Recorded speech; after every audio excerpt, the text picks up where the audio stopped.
It's the Fitness Lab Pittsburgh podcast, a new episode every week. A podcast about movement, part of making your life complete. Fitness Lab Pittsburgh, aka FitLabPGH, brings you interviews with people in the Pittsburgh area who understand movement is part of what makes life complete. Looking for a new movement idea or just want to hear interesting stories about people who make movement a priority? This is the podcast for you.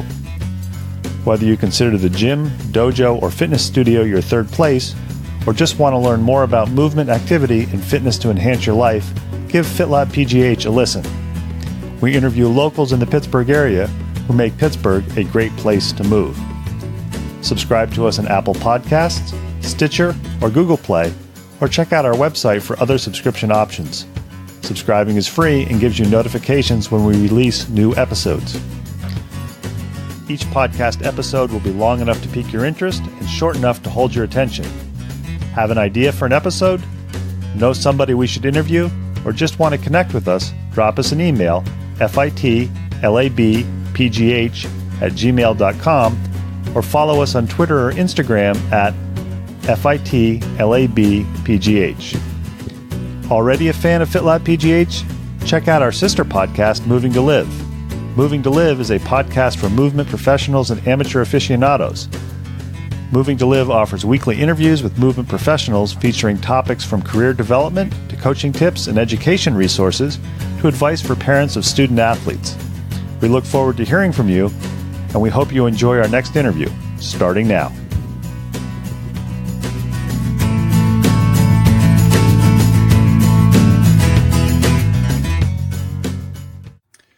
Now available, the first FitLabPGH podcast release of year 2019. This week, we cross-release a podcast from our sister podcast, Moving2Live. We sat down and talked to Dr. Stacy Sims, who's a research scientist in New Zealand. Her specialty is human performance, specifically training differences between males and females in training, nutrition, and environmental conditions. If you coach athletes, if you're a mover, or you know a woman who's a mover, this is a must-listen-to podcast. Moving2Live is back with another podcast episode. We have part 2 of our interview with Dr. Stacy Sims. This is a little different from most Moving2Lives because we were in the middle of interviewing Dr. Sims in our last episode. We just finished part of the interview, and there was a massive power outage in her section of New Zealand. And for a minute, I thought I had said something had irritated her until I got an email a few hours later saying, hey, we lost power. We need to finish this up. So we're going back with Dr. Sims, who is at the University of Waikato. I hope I pronounced that correctly. Waikato. Close enough. And she is a senior research fellow, as you heard in the first part. She is an American who has been back to New Zealand a couple of times, who has an interesting path where she started in academia, went into the private sector, now is back in academia. And I think what especially makes her most interesting as an academic is the fact that she has started in environmental physiology and nutrition and kind of kept her foot in that, but really emphasized looking at helping female athletes. So Dr. Sims, I want to thank you for talking to us a second time, and hopefully there'll be no power surges or power outages this time. Yeah, no predicted storms until tomorrow, so I think we're on a safe path. So I had a little bit more time after losing contact with you last time to do a little more research. And would I be correct in saying that originally you started out with an area of interest more in environmental because of your activity as a triathlete and a runner and curiosity about that and how it could affect your performance? I started I started altitude, but I figured as I did more and more interesting research into what was available with altitude, I'd probably still be doing my PhD, 20 years later. But I started looking at the contrast between heat and altitude, and you can perturb the body and responses and get really good blood volume adaptations with heat and dehydration, which can benefit at altitude. So I started looking more and more into heat adaptation, and then got into sex differences that way too. It all came down to, performance benefits. And we were talking a little bit, we touched on it in the first interview about the differences between men and women. And I think your book, Roar, is essentially the take-home message, if I'm correct, is women are not miniature men. Is that correct? Yep. We're not small men. That is correct. And I'd like to touch a little bit on, if you don't mind, why is it, do you think, that I know 30, 40, 50 years ago, the majority of research was done on men and typically on college-age men because it was very easy to walk into a physical education class or a health class and say, hey, I need 8 guys who are in pretty good shape who are willing to, air quotes, volunteer for this study. Yeah. But we have an explosion not only in the U.S., but also across the world of females in athletic performance. And I think probably when you and I were going through school, there was no women's NBA. I'm going to be off on the date when women first ran in the marathon, but 1992 or 96, I believe. You could probably correct me on that. In the Olympics? In the Olympics. 96. Yeah. So not that long compared to men. Right. And why do you think that there are so few people doing the research on female athletes, and specifically on identifying differences in female athletes versus male athletes, since there are now growing careers for coaches and trainers for female athletes? I think there's quite a few different factors coming into play. For the most part, it started as, women weren't involved in elite performance or elite sport.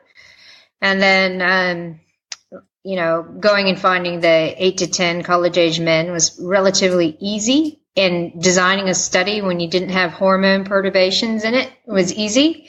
Funding comes into play. You have a very small amount of funding in sports science research. So you want to try to do as much as possible with the minimum amount of money.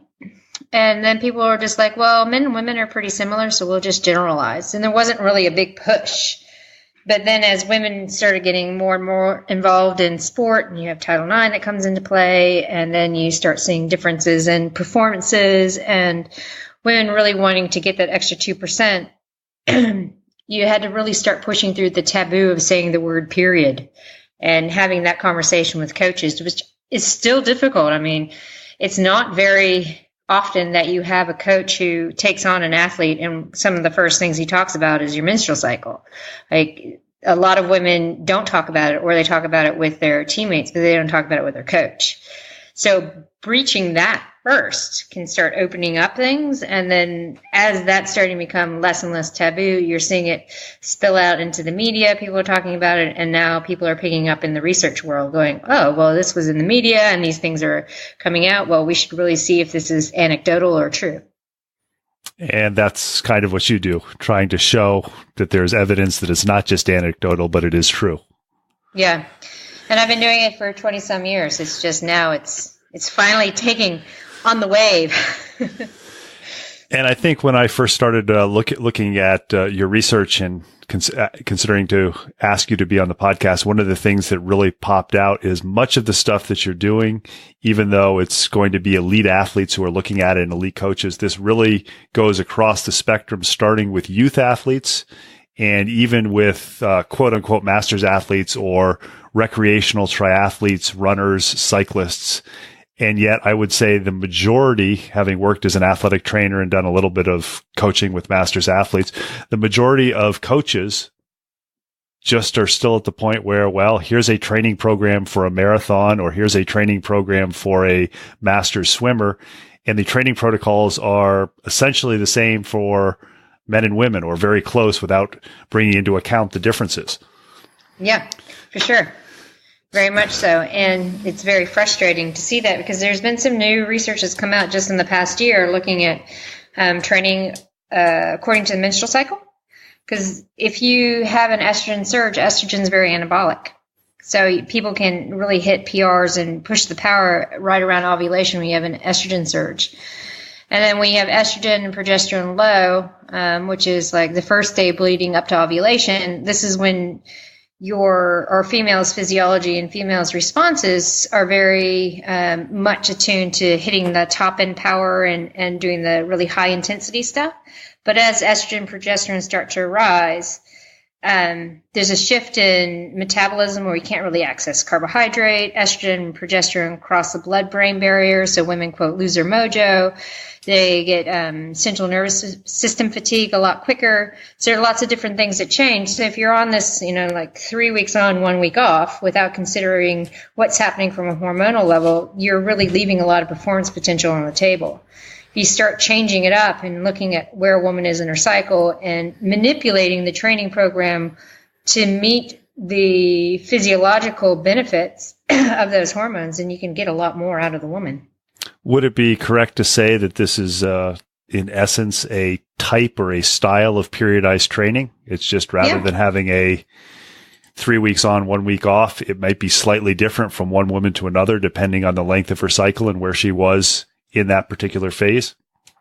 Yeah, and it doesn't have to be difficult. Like we look here and we have a working group called WISPA, which is Women in Sport, Health and Performance, and it's out of High Performance Sport New Zealand.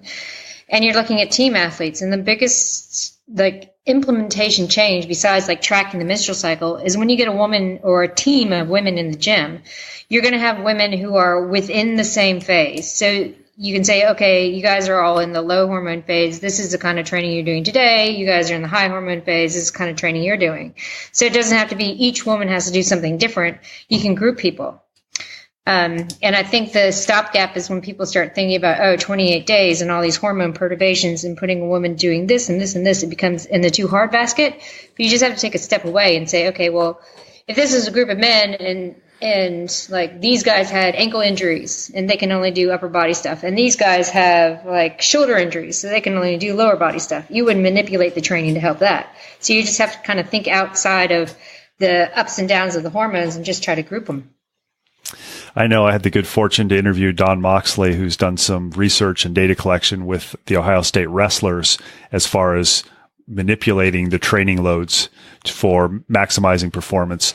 With a team, as you said, the training would be different depending on where they are in the cycle. How do you manage, if you're a coach or if you're somebody who's looking at putting together a competitive schedule? Does that not mean that there will be certain times during the cycle where they're going to have better performance than others? And how do you adapt that with the fact that if they're involved with an organization, they may not be able to pick, well, we're going to play games on these dates, but no games on these dates?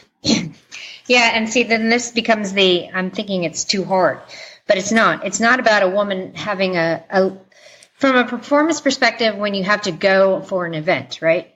It's not, I'm 2 days out from my period, I'm going to suck. It's, okay, well, I know I'm 2 days out from my period, and these physiological things happen where I have reduced plasma volume, I have increased total body sodium excretion, I have a little bit more predisposition to increase central nervous system fatigue. It's, okay, what kind of nutritional things can I do to mitigate all this? And it's easy by taking some magnesium and some zinc, salting your food a little bit. So you're looking at the changes, and then you're implementing some nutritional adaptations to overcome those. So you don't go into an event compromised.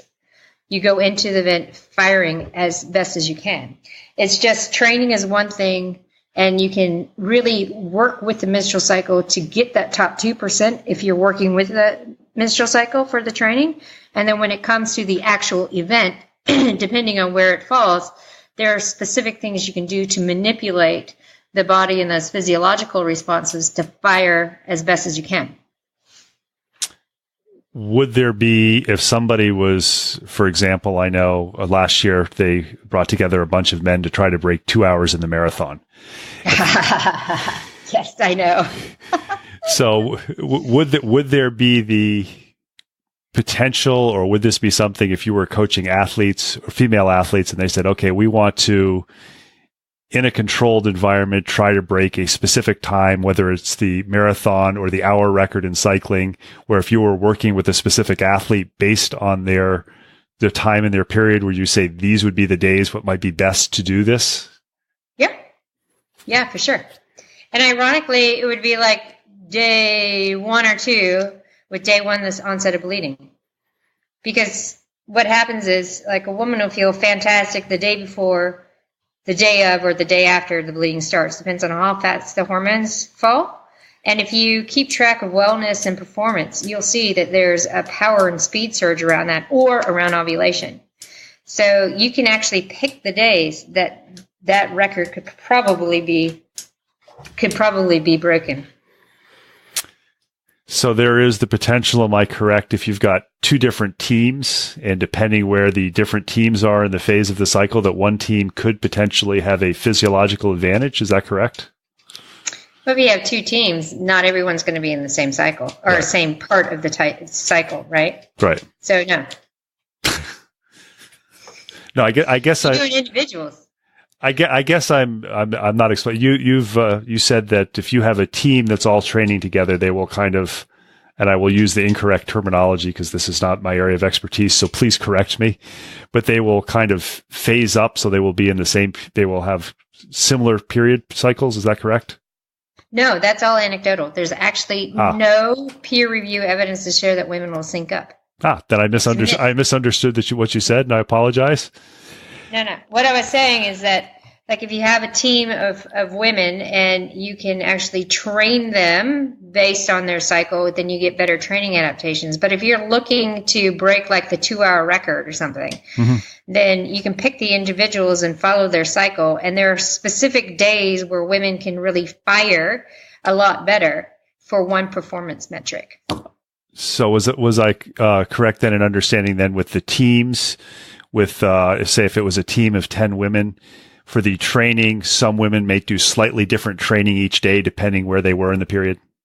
Yep. So it would be not completely individualized, but it wouldn't be, well, it's day 2 of the training cycle, so everybody's doing the exact same thing. It's like, okay, it's day 2, and you're in this period of the menstrual cycle, and this is the training you're going to do because physiologically that's best for you, whereas athlete B might be doing something slightly different. Yeah, but it's so if we look at like a typical 28-day cycle, day 1 is the first day of bleeding. Around day 12, 13 is ovulation. And then the rest of it is what we call the luteal phase. So the first 2 weeks in the low hormone phase, everyone can do similar training because it's low hormone. It's when you get to ovulation in that 24-hour period, some women just absolutely fire and can set PRs and power and VO2. So you can manipulate the training to maximize the stress you can do on those days. And then as those hormones start to rise in the luteal phase, it's really the last 5 to 7 days before the period starts where you have to do some nutritional interventions if everyone's going to do that high intensity stuff, or change the training so that women who are in that phase are doing more tempo and moderate to low intense stuff. You had mentioned a few minutes ago, and I said, why are people not taking advantage of this knowledge? And you said, it's too hard. So I guess to follow up on that question, from what you're describing, it's somewhat familiar or not very familiar, but if you understand physiology and do a little work, it doesn't sound very, very difficult. And my question would be, if the goal is to improve performance for a coach and they want to maximize the performance of their team or their individual, even if it's hard, why wouldn't they do that? I mean, you as a former cyclist know training for cycling is very, very hard, but you do it anyways. Right. Exactly. I mean, like, you have coaches now, you have online platforms and all these coaches are competing, or you have face-to-face boots on the ground type coaches. So there's a whole plethora of different types of coaching modalities out there. And everyone is trying to read the latest research to figure out how they can best manipulate the systems to get the best out of their athletes. And I'm like, you guys are missing this huge amount of information that's right there that you get the best out of your female athlete. Because you're just looking at, how do I improve functional threshold power? What kind of supplements do I take to improve recovery? It's like, you guys are getting into the weeds. Let's get out of the weeds and look at the big picture. Like, if you want to learn something really basic called female physiology, and then manipulate your microcycles around the menstrual cycle and just see how much better your female athlete comes out. You will have better adaptations, less injury, less overtraining syndrome, probably get them out of low energy availability. If they're fueling right and they're training right, they're going to recover better, and the metrics are just going to keep going up and up and up and up. So if you're working with elite level athletes, or you happen to be in a facility where the coaches are forward thinking and have good integration with nutrition and athletic training or physiotherapy, maybe you see this. But how can somebody who's maybe listening to this and maybe they're coaching a high school soccer team, and we all know that if it's a male coach coaching a female athlete, especially if they're a minor, there are potential issues with the discussion and people saying that. What can they do to kind of maximize their potential, even though they may not be able to do it as much as somebody who's working with elite athletes who are saying, look, let's figure this out and maximize our training? Because, for example, many high school athletes are not going to be following or age group athletes are not going to be following a periodized training program if they're playing high school soccer or select team soccer or basketball. No, they're not.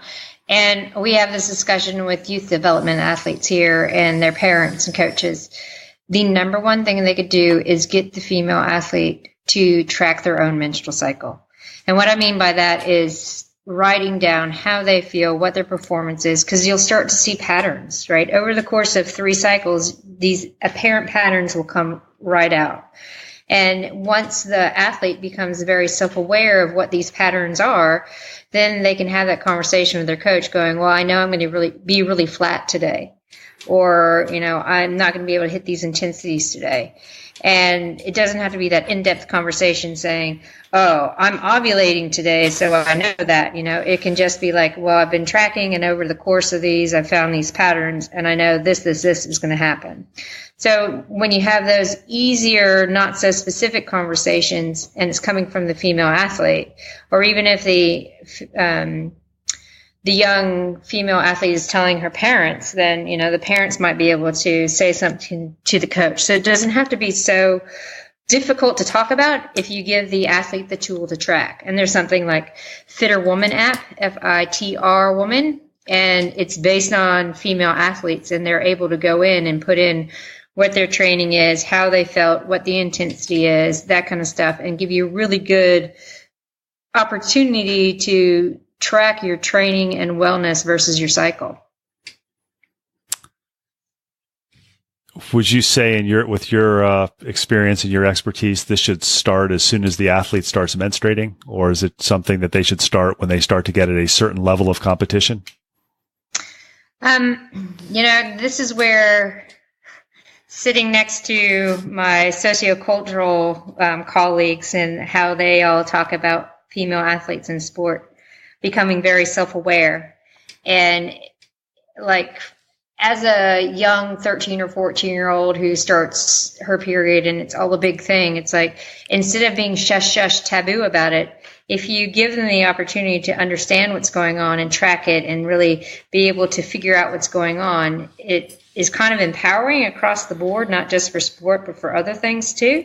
So I'm going to put the transdisciplinary hat on and say, as soon as they start their period, then give them the opportunity to track, and it's their own metric. It's not the mom saying, hey, do you need me to go buy you some tampons? It's more like the female athlete is understanding what's going on and seeing these changes and giving them the objective tools to understand what's going on. So it doesn't become an unnatural or weird thing. It's just, this is part of my tracking of my training, just like, hey, I need a new pair of running shoes because I've got X or Y number of miles on them. Exactly. Or, hey, look, Training Peak. I have to put in my sleep hours, and I have to put in my, my work hours and that kind of stuff. It just becomes part of it. I know one of the questions that I ask everybody for both podcasts that I do is, what's your number one self-recovery technique? And it's interesting with Moving to Live, where most of you are professionals in the field. I would say, except for 1 or 2 people, every one of you says sleep. And I see that you're saying sleep is important, even for the young athlete. And now, just like the differences between male and female athletes, I think it's probably the last 5 or 6 months I've started to see more research articles coming out on, hey, get the athletes to sleep enough. Yeah, exactly. It's so underrated and so important. I put sleep up there as well as that acute recovery period, that 30 to 45 minute. What are you going to do? Are you going to sit around in your sweaty clothes and kind of watch TV, or are you actually going to do something to facilitate recovery? Because people just make it as a whatever factor, right? And those are the two most important things that you can manipulate and control to improve your adaptations. Switching gears a little bit to going from young female athletes to older, we talked a little bit, I think it wasn't when we were recording, about the large number of people in America doing marathons. And I believe the statistics are more women are doing them than men. So it's really becoming a woman-dominant sport. We also talked about the fact that many of them are not doing it competitively. It's kind of a completion activity, but there's still, to put in the mileage to be able to complete a marathon in 5.5 or 6 hours is still a significant amount of stress on somebody's body, especially if they're not an athlete. Well, that doesn't sound right. Especially if they're not somebody who is used to doing that sort of activity. It's kind of, they have, okay, I want to finish a marathon. It's my list. So to switch gears from the young athlete to the, I don't want to say middle age, but somebody who's out of college, but has mature. Well, one way or the other, I'm putting my foot in the mouth. What do you say to them? Because some of them are getting their information from the lay literature, and we'll talk about your book in a minute, which was written for this sort of person. Would you say to them, buy my book and read my book? Or would there be simple take-home points such as you had for teenage or adolescent athletes? So, I'm right there in the quote mature athlete age, and I have a lot of women and friends and stuff who are asking that too. And you can get away with a lot of stuff when you're in your 20s and early 30s, but when you start to get to your mid 30s, late 30s, 40s, there are some things that start to change. So, like the ratio of estrogen and progesterone start to change. Cortisol starts to affect you a little bit more, start to put on some body fat where you might not want to put it. What worked for you in your early 30s is not going to work for you in your late 30s. So understanding that there are some changes that are happening, even if your cycle hasn't changed. And then the best way to say, okay, well, how am I going to train for this marathon is don't do fasted training. Like, if you're a woman, don't do fasted training. And I know that that's going to bring up a lot of things because people are like, but, I want to become metabolically efficient. I want to do some keto stuff. But the biggest thing for women is when you do fasted training, you increase the cortisol concentration because you wake up, cortisol is elevated. You go training fasted, cortisol is elevated. And the problem with that is in order to keep that baseline elevation of cortisol, estrogen and progesterone are converted. And so you start losing these sex hormones. So you're losing a little bit of an anabolic stimulus from estrogen. You start to get menstrual cycle dysfunction.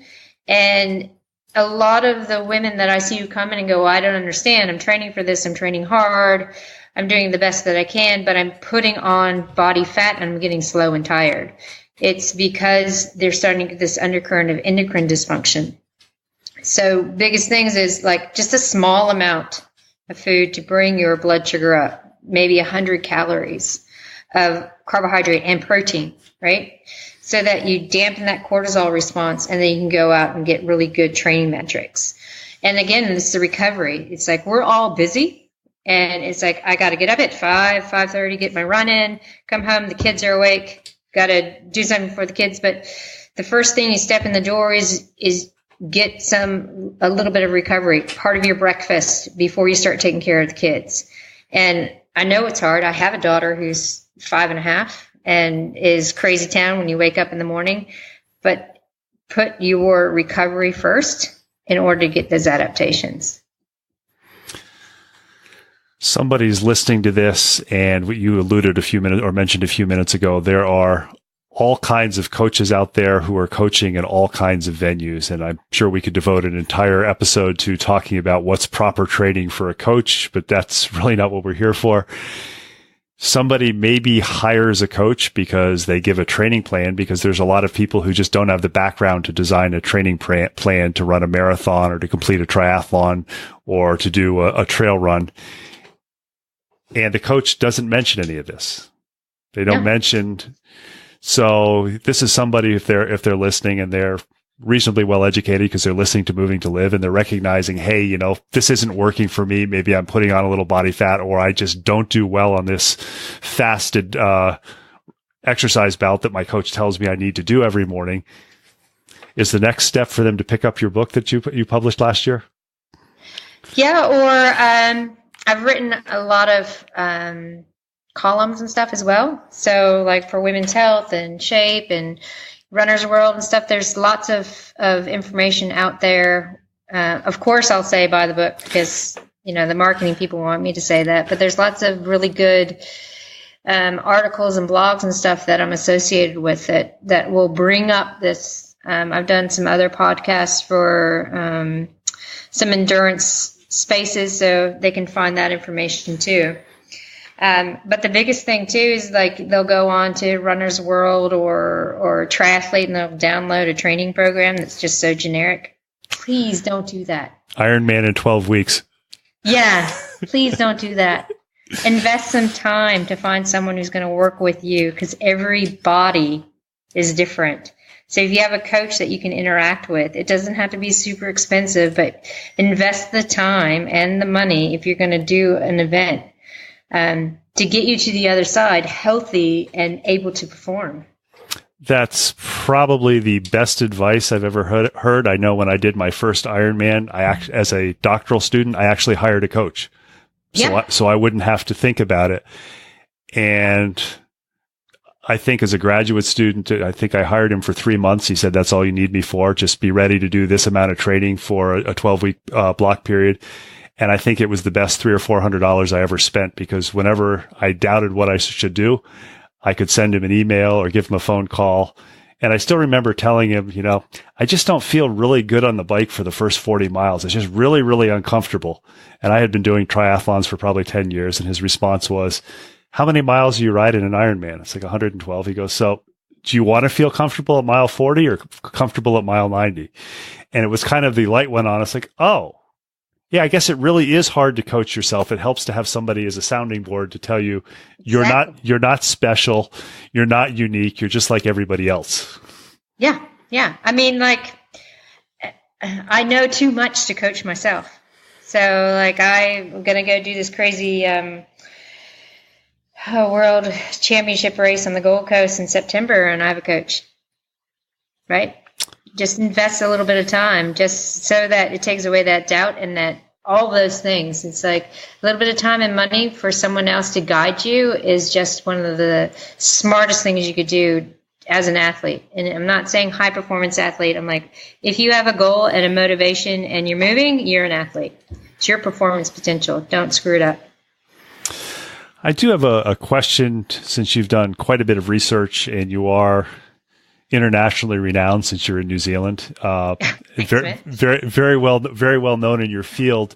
And I know many physiologists who are well known and have a specialty in research, publish in the research journals where maybe 50 or 100 people read the article, but you go to a conference and it's kind of like, oh, that's Dr. Sims. She's a research expert in women's physiology.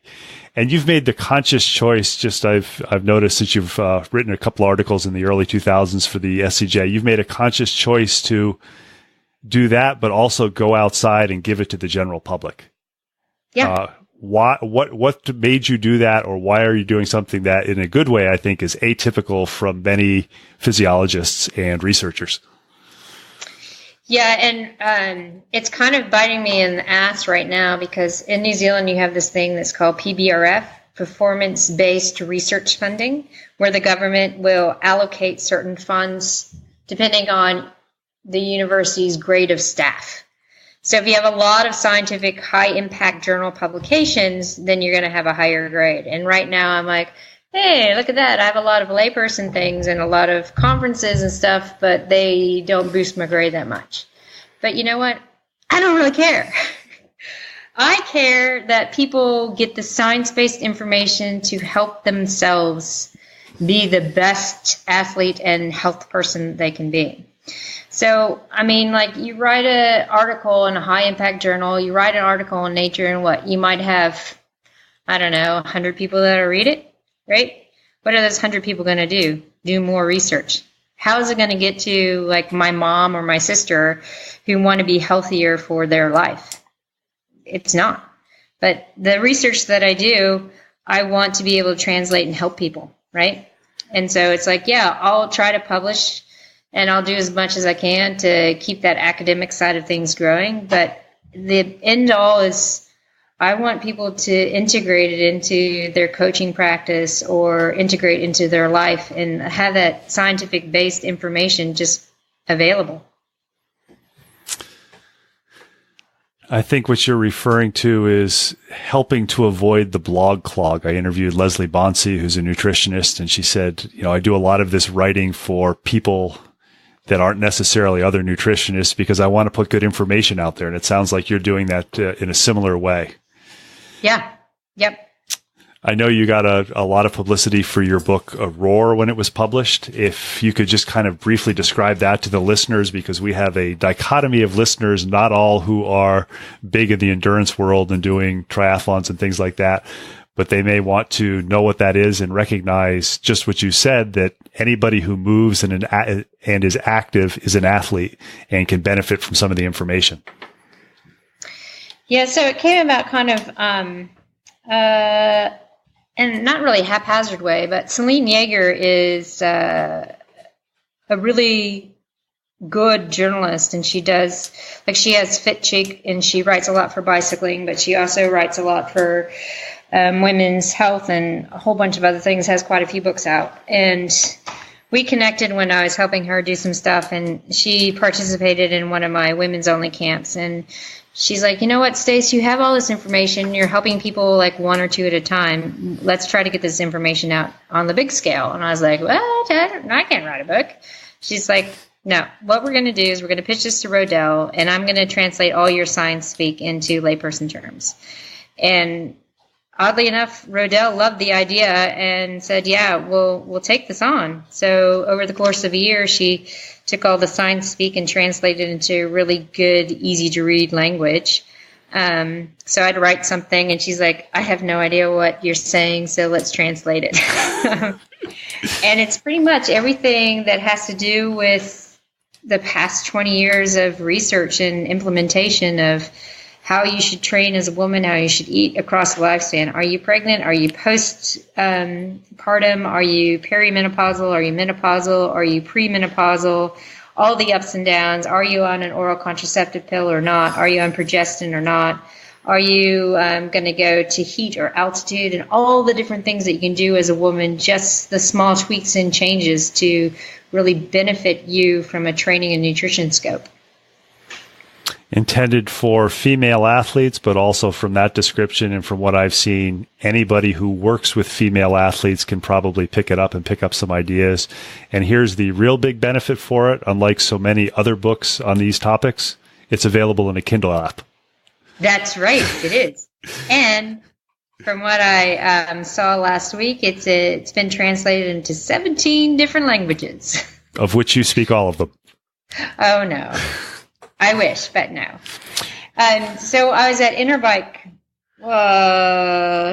last year. Yeah, because it came out. The book came out July last year, and I was at Interbike and standing next to Celine, and the very first person that came running up with that book was a guy. He goes, "Oh my gosh, I'm a male coach, and finally all my answers are right here for my female athletes. Will you sign it?" And we both look at each other and we're like, that's awesome. It's a dude. So, yeah. We've had the good fortune to talk with Stacy Sims. She is a physiologist and an expert in understanding that women are not miniature men. There are some hormonal differences and physiological differences, which you can use to adapt their training to benefit them, to benefit you as a coach, to get better performance from them, and to make performance more enjoyable. If you haven't picked up her book, Roar, if you haven't read some of her blog posts, then all you have to do is use Google and her name. We'll have extensive show notes for you to see. Dr. Sims, I want to thank you for talking to us not once, but twice, since we had a little bit of a delay with electrical outages. So thank you for talking to Moving2Live. And thanks for having me. It's been fun.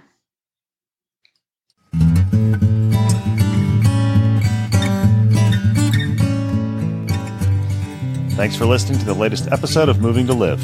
Make sure you check out the show notes for contact information for our latest guest, as well as links about all the things we talked about. Intro and exit music is Traveling Light by Jason Shaw. You can subscribe to Moving to Live on Stitcher, Apple Podcasts, and Google Play, and be notified about new episode releases. Have any questions, comments, or suggestions? Drop us an email, mov2liv@gmail.com. Connect with us on Twitter or Instagram, both _mov2liv. Please tell your friends about Moving to Live. It's a go-to place for information for movement and exercise professionals and amateur aficionados who understand that movement is part of what makes your life complete. Until next week, keep on moving.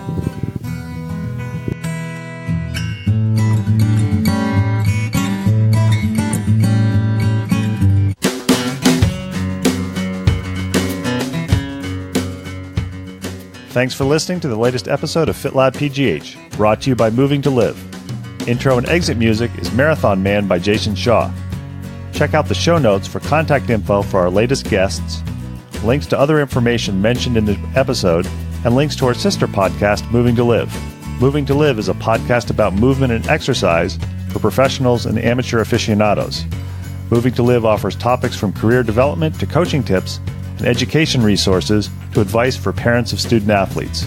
You can subscribe to us on Apple Podcasts, Stitcher, or Google Play, or check out our website for other subscription options. Your free subscription gets you notified when we release a new episode. Questions, comments, suggestions?